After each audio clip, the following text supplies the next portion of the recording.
Barbecue nation absolute బార్బిక్యూలో స్టార్టర్గా ఇచ్చే తీపి కారం పులుపుతో పాటు స్మోకీ ఫ్లేవర్తో వచ్చే గ్రిల్డ్ పైనాపిల్ అంటే ఇష్టపడిన వాళ్ళు ఎవరుంటారు? ఈజీగా అదే టేస్ట్తో ఇంట్లోనే ఎలా చేసుకోవచ్చో చూసేద్దామా? వెల్కమ్ బ్యాక్ టు టేస్టీరా. ముందుగా ఒక మంచి పైనాపిల్ తీసుకోవాలి.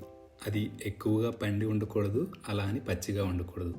ఇలా నీట్గా పైపిచ్చి తీసుకొని ఇలా మరీ సన్నగా కాకుండా లావుగా కాకుండా మీడియంగా స్లైసెస్ కట్ చేసుకోవాలి.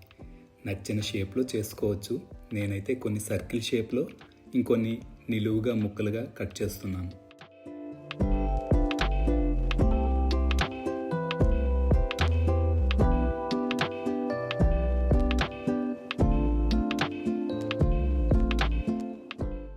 ఇప్పుడు ఒక బౌల్లో 1 టీ స్పూన్ నెయ్యి, 1 టీ స్పూన్ చక్కెర, 1 టీ స్పూన్ కారం,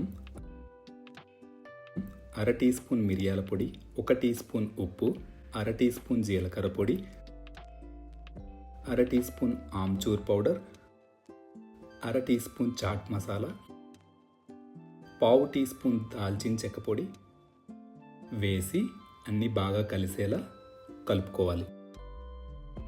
ఇప్పుడు ఇందులో పైనాపిల్ ముక్కలు వేసి ప్రతి ముక్కకు మసాలా బాగా పట్టేలా కలిపి మూత పెట్టి కనీసం 1 గంట పాటు ఫ్రిడ్జ్లో పెట్టుకోవాలి.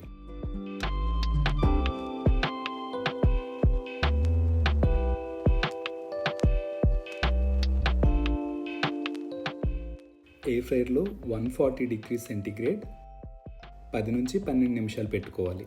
ముందుగా 5 నిమిషాలు పెట్టుకుంటున్నా. ఈ సర్కిల్గా కట్ చేసిన ముక్కలను ఎయిర్ ఫ్రైయర్లో పెడుతున్నా.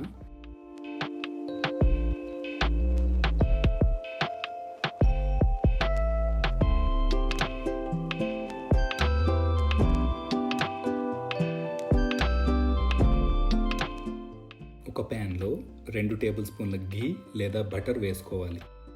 ఇలా చిన్నగా క్యూబ్స్లా కట్ చేసుకున్న ముక్కలను ఇందులో వేస్తున్నా. మూత పెట్టి 2-3 నిమిషాలు మీడియం ఫ్లేమ్లో ఫ్రై చేసుకోవాలి. 5 నిమిషాల తర్వాత ఇలా ఎయిర్ ఫ్రైలోవి మరోవైపు టర్న్ చేసుకుంటున్నా. కాస్త ఆయిల్ లేదా బటర్ అప్లై చేసుకోవాలి. ఇప్పుడు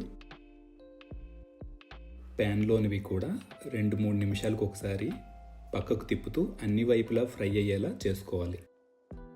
ఇలా టర్న్ చేస్తున్నప్పుడు కాస్త షుగర్ స్ప్రింకిల్ చేసుకోవచ్చు. 10 నిమిషాల్లో 2 కూడా రెడీ అయిపోతాయి. చూసారా ఎంత బాగా ఫ్రై అయ్యాయో? సర్వ్ చేసుకునే ముందు పైన షుగర్ సిరప్ వేసుకుంటే యాజ్ ఇట్ ఈజ్ బీబీక్యూ నేషన్లో ఇచ్చిన గ్రిల్డ్ పైనాపిల్ లానే ఉంటుంది టేస్ట్. చాలా సింపుల్ కదా? తప్పకుండా ట్రై చేయండి. ట్రై చేసి ఎలా వచ్చిందో కామెంట్ చేయండి. మళ్ళీ మరో ఈజీ రెసిపీతో కలుద్దాం. Bye bye.